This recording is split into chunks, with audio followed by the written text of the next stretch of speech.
Throw out the lifeline. Someone is sinking today. 오늘 주시는 하나님의 말씀은 골로새서 1장 24절로 29절에 이르는 말씀을 우리 함께 찾아서 합독하겠습니다. 나는 이제 너희를 위하여 받는 괴로움을 기뻐하고 그리스도의 남은 고난을 그의 몸된 교회를 위하여 내 육체에 채우노라. 내가 교회의 일꾼 된 것은 하나님이 너희를 위하여 내게 주신 직분을 따라 하나님의 말씀을 이루려 함이니라. 이 비밀은 만대와 만대로부터 감춰졌던 것인데 이제는 그의 성도들에게 나타났고 하나님이 그들로 하여금 이 비밀의 영광이 이방인 가운데 얼마나 풍성한지를 알게 하려 하심이라. 이 비밀은 너희 안에 계신 그리스도시니 곧 영광의 소망이니라.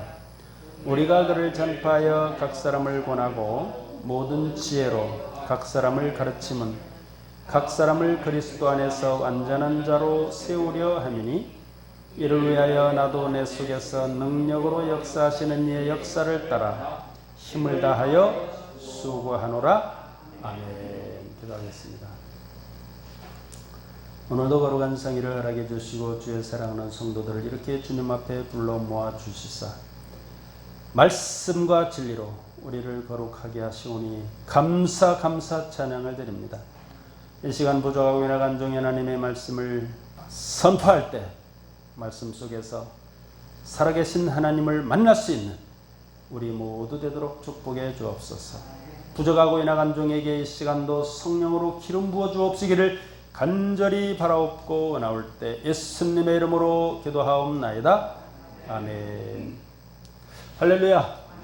이 시간 저와 여러분들에게 하늘문이 활짝 열릴 수 있기를 주의 이름으로 축복합니다.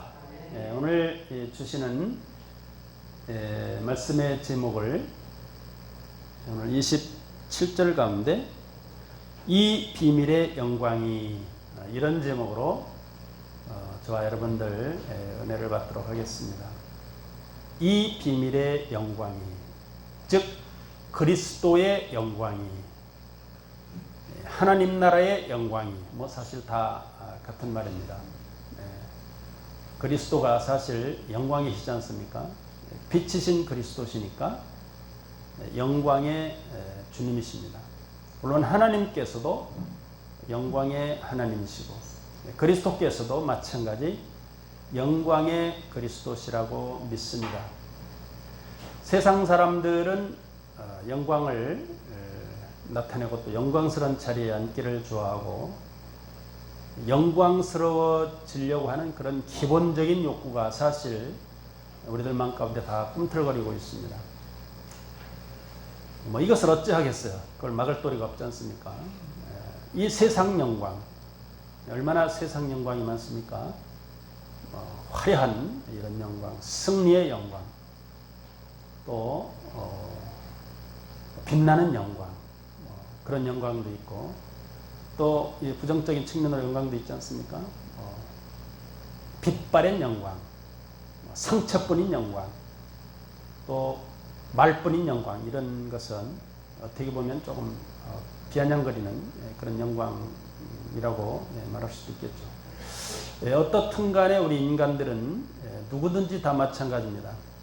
영광 가운데 거하기를 원하고 또 영원토록 영광이 빛나기를 바라고 있습니다만은 우리 인생들의 영광이 어디 그렇습니까? 다 순간순간 다 지나가 버리죠. 이 세상 영광은 다 그런 것입니다. 영광이 때로 자랑으로 나타나기도 하고 또 자존심으로 나타나기도 하고 또 명예나 또는 인기 이런 것들이 다 어떻게 보면 영광의 부류에 속하는 것들입니다. 이러한 영광을 바라면서 살아가고 그것을 얻기 위하여 전력 질투하고 나가고 있죠. 그러나 우리 그리스도인들이 바라고 원하는 그러한 영광은 이 세상 것들이 되어서는 안 됩니다. 물론 우리 예수 믿는 사람들이라고 해서 세상 영광을 다 무시하고 뭐 그 세상 영광 갖다 니더라 이렇게 여기라는 것은 아닙니다. 물론 예수 믿는 사람들도 세상 가운데서도 인기도 있고 명성도 얻고 또 영광 중에 계속 빛나는 자리에 있으면 얼마나 좋겠습니까? 그것을 하지 말라면 그런 뜻으로 드리는 말씀이 아니라 그것에 목숨을 걸고 그것을 향하여 계속 달려가는 그런 그리스도인이 되어서는 안 되고 저와 여러분들이 바라는 영광의 소망은 바로 그리스도가 되어야 한다라고 하는 그러한 취지로 드리는 말씀입니다. 저와 여러분들의 영광은 예수 그리스도시고 하나님 나라에 있습니다. 세상 사람들이 알아주든 말든 관계가 없어요. 우리들은 이미 그리스도 예수를 우리들 마음 가운데 모시고 있기 때문에 영광스럽게 빛나는 존재들입니다. 다니엘서 12장 3절 말씀에 보면 한 사람을 이렇게 의로운 가운데로 인도하는 자는 별과 같이 영원토록 빛나게 된다라는 말씀이 있습니다. 별과 같이 영원히 빛난다. 이 별을 우리는 스타 이렇게 얘기하지 않습니까? 이 세상 사람들 중에 인기 있는 사람들을 스타 이렇게 얘기합니다.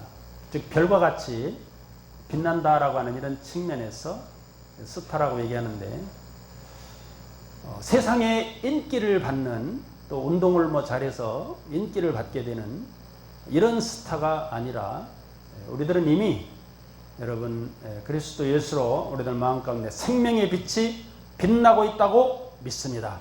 이 생명의 빛은 요한복음 1장 4절 또 9절에 나오는 말씀입니다. 요한 사도가 이 빛에 대하여 증거하러 왔다 이렇게 얘기합니다.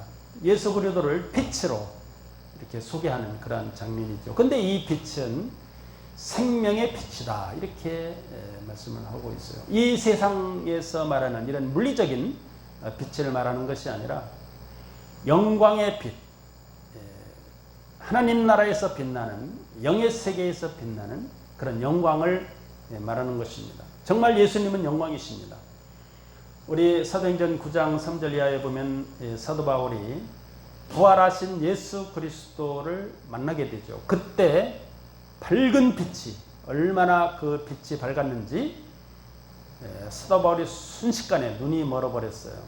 이와 같이 강력한 빛을 사도 바울이 보게 된 것이에요.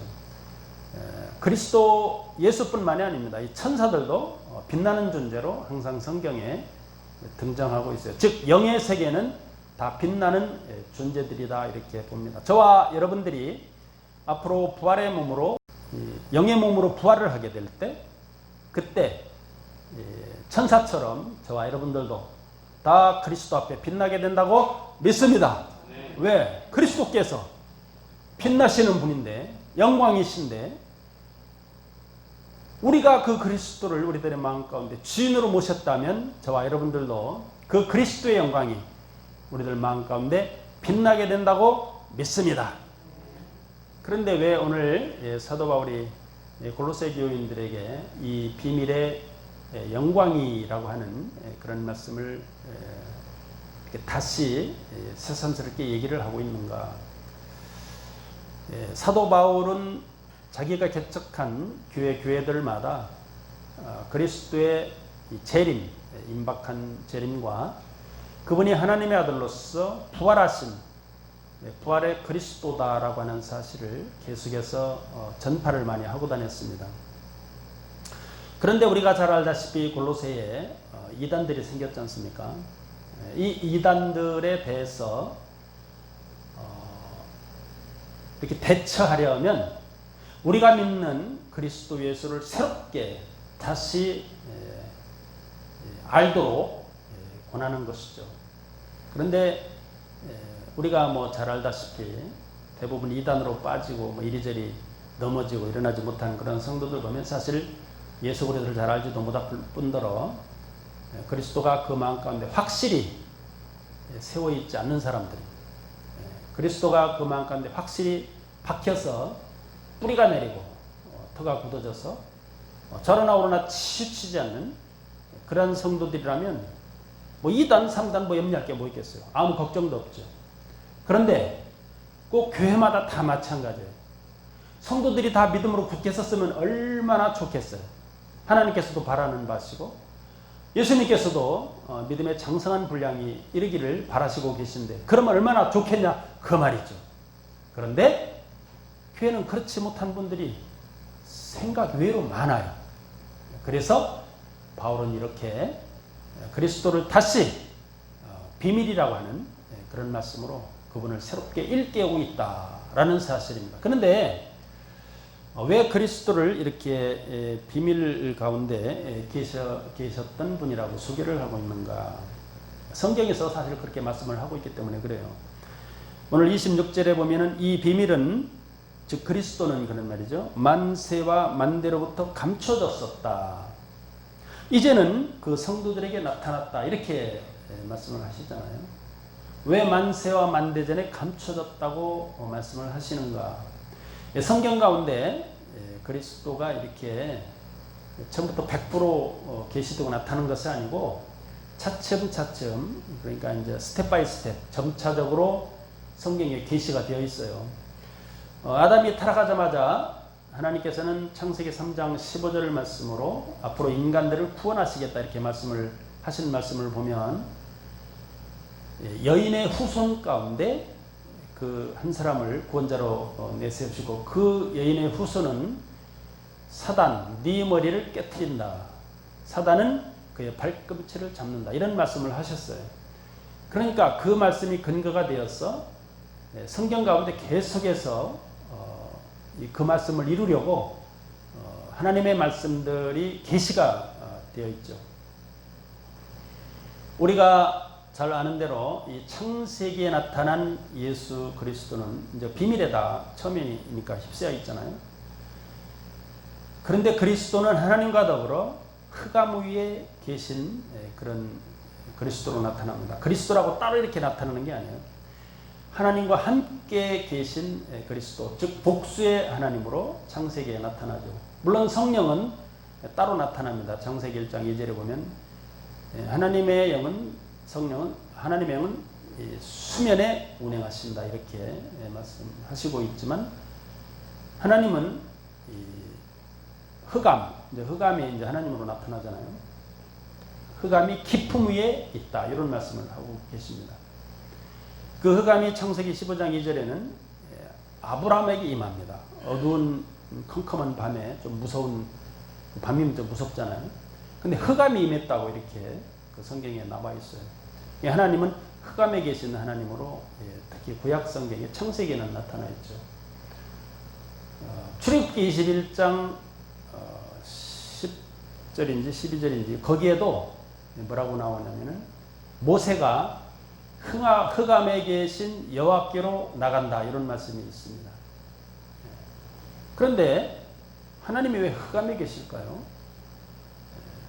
이 창세전에는 모두가 다 흑암의 세계였겠죠. 왜냐하면 이 우주만물이 없을 때니까. 근데 그때부터 하나님은 영원히 존재하는 분으로 이제 계셨다 그런 설명이 되겠죠. 시편 118편 22절에 보면 흑암과 빛은 하나다 같다 이렇게 말씀을 합니다. 그러니까 빛이신 그리스도와 빛이신 하나님의 영광이 흑암 가운데 계셨기 때문에 흑암과 영광은 같다, 빛은 같다 이렇게 말씀을 하신 거예요.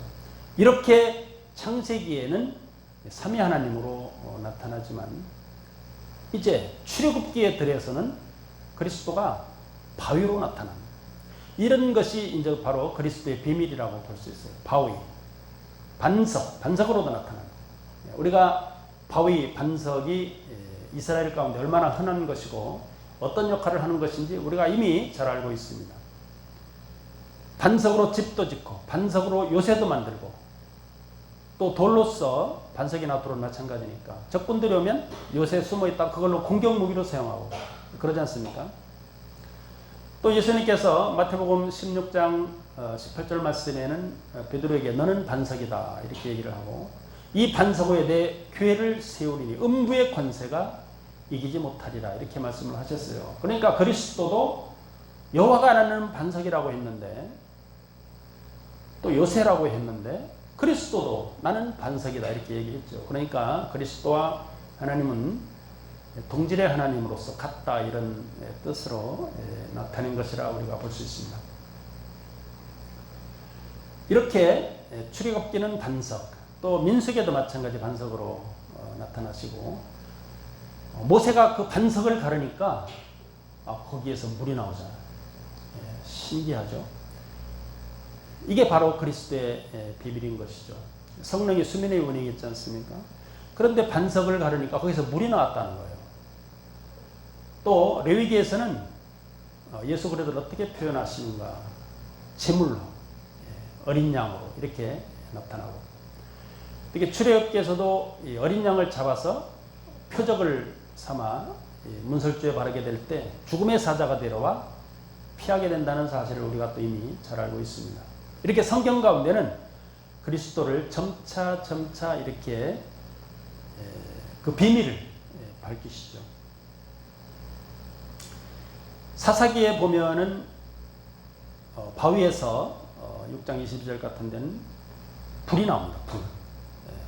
바위에서 불이 나오고, 그 다음에 욥기 29장 6절에 보면은 기름 시내가 흐른다 이런 말씀이 있어요. 기름 시내.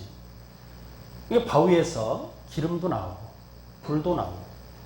불이 누굽니까? 바로 하나님이시잖아요. 빛. 그리스도도 빛이십니다. 다 같다는 그런 뜻이겠죠. 그러니까 그리스도의 비밀을 이렇게 성경마다 점차 나타내 주시고 있어요. 바위에서 불이 나와서 제물을 태운다? 그 무슨 뜻입니까? 죄를 용서한다는 뜻이지 않습니까? 즉 그리스도가 용서할 수 있는 능력이 이제 그리스도께부터 나오는 거죠. 근데 우리가 그리스도 예수를 믿게 되면 모든 죄가 사해지잖아요. 또 기름이 나오잖아요. 바위에서. 그러면 그 기름이 무엇을 뜻합니까? 바로 성령을 뜻하잖아요. 요한복음에 보면 14장, 13장도 마찬가지입니다. 성령에 대해서 이렇게 얘기를 하고 있잖아요. 내가 성령을 보내야 너희에게 유익하다. 특히 요한복음 14장에 보면 근심하잖아요. 제자들이. 너희들 근심하지 말라. 하나님을 믿으니 또 나를 믿어라. 이렇게 말씀하셔놓고 내가 가야 너희가 더 유익하다. 왜? 자기는 육신을 입었기 때문에 활동범위도 제약을 받잖아요. 그런데 성령이 오시면 성령은 제약을 받으시는 하나님이 아니셔요. 그래서 성령이 와야 너희가 더 유익하다 이런 말씀을 하십니다. 이렇게 하나님께서는 그리스도를 이렇게 비밀스럽게 나타내 주시고 있어요. 그럼 왜 그렇게 하셨는가? 그 이유가 이사야 6장 9절 10절 여기에 나옵니다. 하나님께서 이제 이사야를 선지자로 부르시면서 하시는 말씀이죠. 이사야 6장 9절에 보면 여호와께서 이르시되 가서 이 백성에게 이르기를 너희가 듣기는 들어도 깨닫지 못할 것이요 보기는 보아도 알지 못하리라 하여 이 백성의 마음을 둔하게 하며 그들의 귀가 막히고 그들의 눈이 감기게 하라. 염려하건대 그들이 눈으로 보고 귀로 듣고 마음으로 깨닫고 다시 돌아와 고침을 받을까 하노라. 이게 바로 무슨 말입니까? 하나님은 한 생명 한 생명도 구원받기를 바라시고 하나님께 돌아오기를 바라시는 하나님인데 이스라엘 백성들에 대하여 깨닫지도 보지도 이렇게 못하고 구원받지도 못하게 이렇게 둔하게 하라고 이렇게 하셨습니다. 그러니까 이사야가 묻지 않습니까? 어느 때까지입니까? 이렇게 묻습니다. 다 이스라엘 백성들이 흩어질 때 그때를 얘기하고 그 이후에 그리스도 예수가 오십니다. 즉 그리스도 예수가 오시기까지 그들을 그리스도의 비밀로 깨닫지 못하게 이렇게 하는 것이죠. 그 유다 자손을 통하여 그리스도가 오고 또 그리스도가 세상의 모든 죄를 용서하고 이렇게 할 때 하나님은 그들을 예수 그리스도를 잡는 즉 발꿈치를 물고 하나님을 배반하는 그러한 도구로서 이스라엘을 사용하십니다. 그러니까 하나님이 다 이렇게 그렇게 하시는 이유가 있어요. 그들 가운데 메시아로 나온 그 예수를 다 믿는다면 누가 그 예수를 십자가에 못 박겠어요. 그러니까 잠시 이스라엘 백성들을 악한 그 일로 사용하시는 거죠. 예. 뭐 그게 다 하나님의 뜻이니까 어쩌겠습니까? 어떻든 간에 이렇게 그리스도는 마치 비밀로서 계속해서 성경에 숨겨져 있었는데 하나하나 점차 그 베일이 벗겨지다가 이제는 그리스도로서 하나님의 아들로서 하나님으로서 이 땅에 오셔서 계시하시는 그런 하나님으로 나타나죠. 그 예수 그리스도를 믿으면 다 영광의 빛을 얻기 때문에 오늘날 이 27절에 볼 때 이 비밀의 영광이 이방인 가운데 얼마나 풍성한지를 알게 한다 이렇게 되어 있어요. 근데 사실 예수 그리스도를 믿으면 풍성하다고 그러는데 뭐가 풍성합니까? 이방인 가운데 뭐가 풍성해요? 잘 먹고 잘 살고 뭐 이런 풍성을 얘기합니까? 뭐 길이 미루고 윤택하고 이거를 말하는 게 아니에요. 이 성경에는 항상 성경 말씀은 영적인 말씀이기 때문에 영으로서 사단 마귀로부터 해방된 그러한 영혼은 풍성한 삶을 산다는 거예요. 영적으로. 예. 왜? 죄악에 눌리고 죄의 종으로 타지 않으니까. 빛 가운데 그리스도 예수의 영광을 받았어. 영광 가운데 살아가니까 그 영광의 삶이 얼마나 풍성하겠냐. 지금 그 말씀을 하시는 거예요. 지금 골로새 교회 성도들에게 바울이 예수님이 얼마나 그 비밀에 휩싸였다가 구약 성경에 계속 비밀로 이렇게 나타나셨다가 구약 성경에 이제는 그분이 영광의 소망인데 그 그리스도가 바로 비밀이다. 예. 비밀은 성경에서 비밀은 달리 비밀이 아니라 예수 그리스도를 지칭하고 예수 그리스도가 바로 너희들에게 비밀이다. 그런데 그 그리스도를 믿게 되면 영광의 소망이 있게 된다.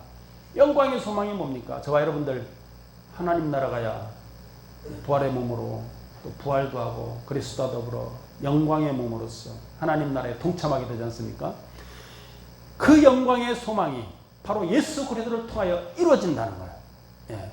우리가 로마서 10장 뭐 8절 9절 잘 압니다만 10절까지 보면은 예수 그리스도가 하나님의 아들이신 것과 십자가 못 박혀 죽으시고 부활하신 것을 우리가 마음으로 믿어 입술로 시인할 때 하나님의 자녀가 된다는 말씀이 있습니다. 거기에 보면 꼭 십자가 죽음과 부활이 나타납니다.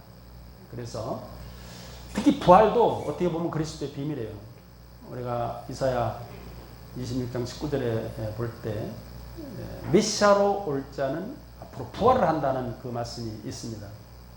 물론 호세아 6장 2절이나 다니엘서 12장 2절에도 마찬가지. 메시아는 부활하시는 분이 메시아예요.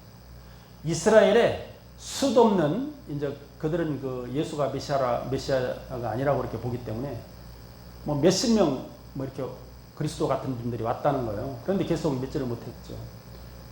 믿을 수가 없잖아요. 부활해야 믿죠. 부활해야 메시아죠. 그런데 예수께서 부활하셨잖아요. 그런데 그 부활하신 예수를 바울이 만났잖아요. 바울은 완전히 정통 유대인이었잖아요. 율법자였잖아요. 그 메시아가 부활한다는 사실을 알고 있었어요. 그런데 그 부활하신 예수를 만나니까 바로 이 예수가 바로 그리스도시구나. 메시아구나. 라는 걸 순식간에 깨닫게 됐어요. 그래서 안수받고 눈이 뜨이고 세례받자마자 예수는 그리스도다 라면서 다메섹에서부터 그리스도를 바로 하나님의 아들로서 메시아로서 전파했습니다. 물론 지금도 그때 당시도 계속해서 전파했죠. 얼마나 핍박이 많았습니까? 오늘 24절에 보면은 이제는 너희를 위해 받는 괴로움을 기뻐하고 그리스도의 남은 고난을 주의 몸된 교회를 위하여 내 육체 채운다. 복음을 전하지 않으면 내게 화가 있겠다고 얘기했어요.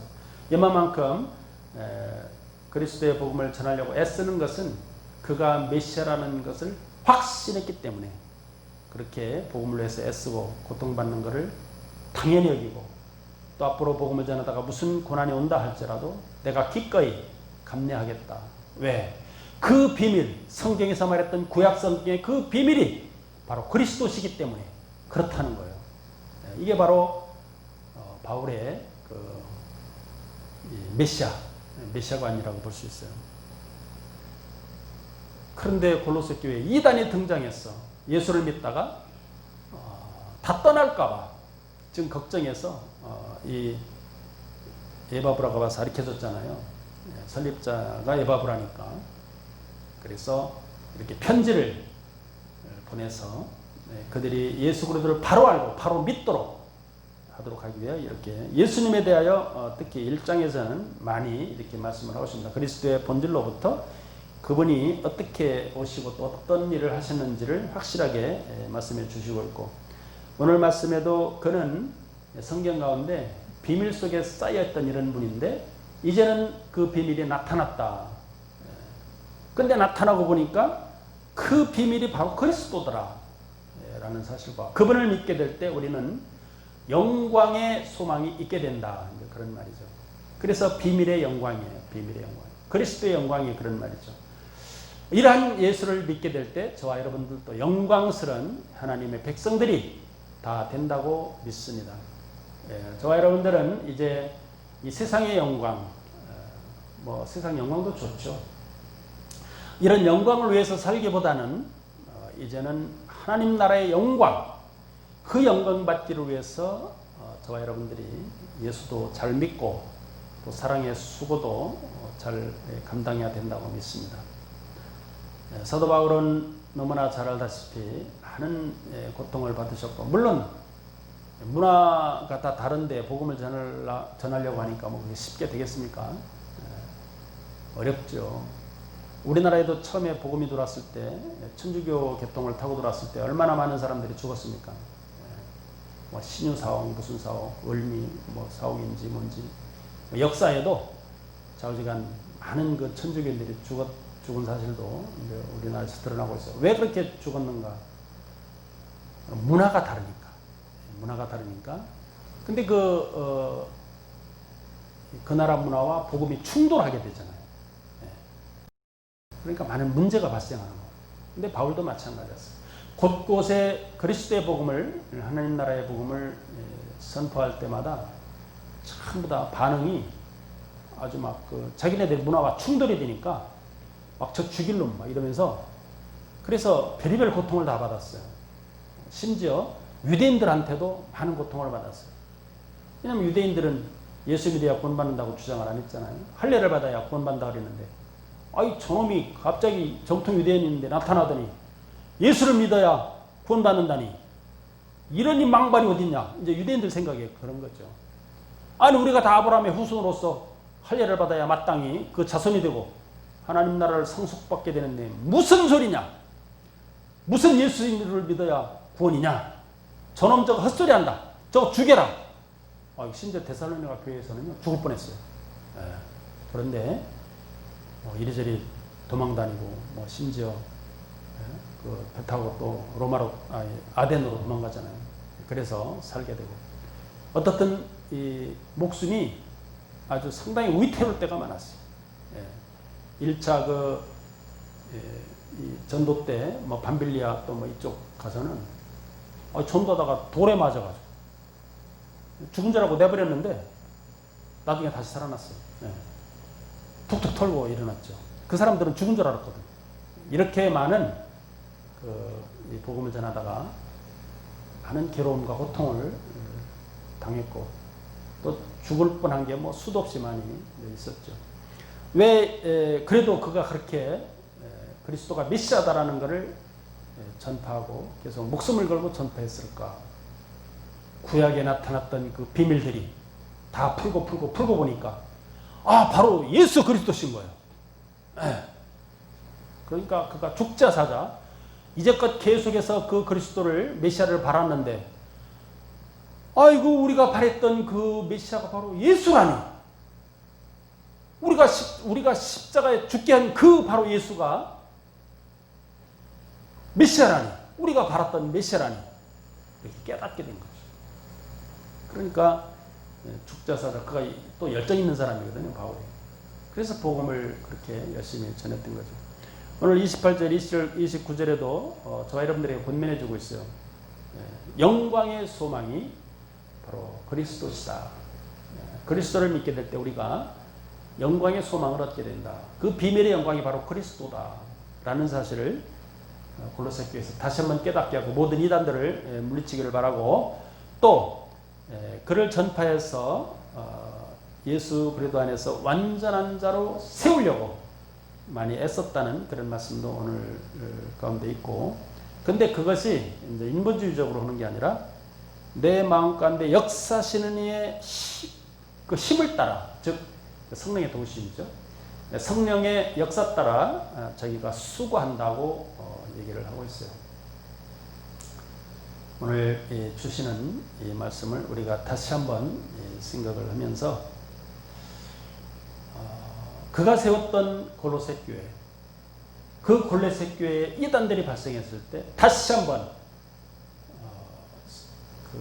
예수가 바로 구약 성경에 나타났던 그 비밀을 말하는 것인데 여러 가지 형태로 나타났잖아요. 근데 그 비밀이 바로 그리스도다. 그거를 아마 제가 보기에 바울은 다니엘서 2장을 많이 생각했을 거예요. 우리가 다니엘서 2장을 보면 그 35절에 보면 34절 35절에 보면 뜨인 돌이잖아. 하늘에서 산에서 막 뜨인 돌이 내려오더니 우상신을 탁 이렇게 떨어지니까 우상에다 가루가 되어버리고 금신상 다 흩어져버리고 없어버리더라. 그런데 그 우상을 친 돌이 태산을 이루더라. 온 세계 가득하더라. 이 말씀은 아마 사도 바울이 기억했을 거예요. 그리고 내내 다니엘서 2장 44절 5절에 보면 마찬가지 하나님의 영원한 나라가 그 돌로서 세워질 것을 말하고 그 나라는 망하지도 않는다 이렇게 말씀을 하고 있죠. 저와 여러분들 마음 가운데 그리스도 나라가 섰을 때 어떻게 망하겠어요? 뭐 건물 같은 게 무너지는 게 망하는 게 아닙니다. 내가 죽게 될 때 망하는 건데 우리는 죽어도 살아요. 망할 수가 없죠. 예수를 한번 믿게 되면 저와 여러분들은 우리 마음 가운데 계신 그리스도를 통하여 영원히 서게 되는 거죠. 그래서 망하지 않는다 이런 말씀을 하신 거예요. 어떻든 이 말씀을 잘 알고 있던 사도 바울은 그 뜨인 돌이 그 비밀로 예수를 지칭한다 그랬지 않습니까? 그래서 이렇게 그 비밀을 깨닫고 봤더니 성경에 나타났던 또 메시아가 얼마나 많이 예언되어 있습니까? 이사야, 시편, 에레미야, 에스겔, 또 미가, 호세아, 여러 선지자를 통해서 이렇게 그 예수 그리스도가 밝혀졌는데, 그분이 바로 그렇게 메시아가 바로 예수더라 이런 사실을 깨닫고 이 예수를 확실하게 믿어서 이단에 빠지지 말아야 된다라고 하는 의미에서 이 비밀의 영광이 바로 그리스도다. 너희들 마음속에 있는 그리스도다라는 사실을 다시 한번 새삼스럽게 밝히고 있는 거예요. 왜? 이단에 빠지지 말라고. 오히려 이단에 빠지지 말고 그리스도를 다시 한번 더 전파해야 된다고. 내가 이를 위해서 고통을 내가 다 감내하겠다고 지금 오늘 주시는 말씀이에요. 저와 여러분들도 오늘 말씀을 받으시고 구약 성경에서 말했던 그 메시아의 비밀이 바로 예수 그리스도시구나 라는 것을 깨닫고 그 예수가 우리 안에 계신 예수다. 그래서 우리가 영광의 소망이 가득 차다. 이렇게 신앙 고백을 하고 또 그 예수를 전파하기 위해 애쓰는 저와 여러분들이 다 되어야 될 줄로 믿습니다. 이 비밀의 영광, 이 그리스도의 영광, 하나님 나라의 영광이 저와 여러분들 가운데 영광의 소망으로 계속 샘솟듯 솟아나야 됩니다. 그래서 그 나라를 향하여 계속해서 갈 수 있는, 그리고 힘들고 어려울 때 저와 여러분들 항상 예수 믿는 사람들은 거룩한 길을 걸어야 되거든요. 진실함, 하나님의 인자하심, 진실하심, 성실하심, 전부 다 그 말들이 한마디로 표현하면요, 사실은 거룩하며 거짓이 없으시고 뭐고 이렇게 다 진실하시고 이렇게 얘기하잖아요. 거룩한 길을 걸어서 하나님의 자녀로서 영광의 소망이 우리들에게 주어지도록 계속 걷는 거예요. 이것이 신앙생활이에요. 저와 여러분들이 계속 해야 될 일입니다. 우리가 예수 그리스도를 구주로 모신 이상 성령께서 우리를 계속 도우십니다. 그 성령의 도우심을 받아서 우리가 전진하고 계속 가야 되죠. 사도 바울이 빌립보 3장에 그러잖아요. 푯대를 향하여 표대가 the goal, 골입니다. 골. 그 목표를 향하여 계속해서 가야 되죠. 저와 여러분들의 목표가 어딥니까? 하나님 나라죠. 저와 여러분들이 목표가 세상입니까? 세상 같으면 예수 못 알아먹어요. 하나님 나라가 우리들의 목표요. 우리가 가야 할 곳이라고 믿습니다.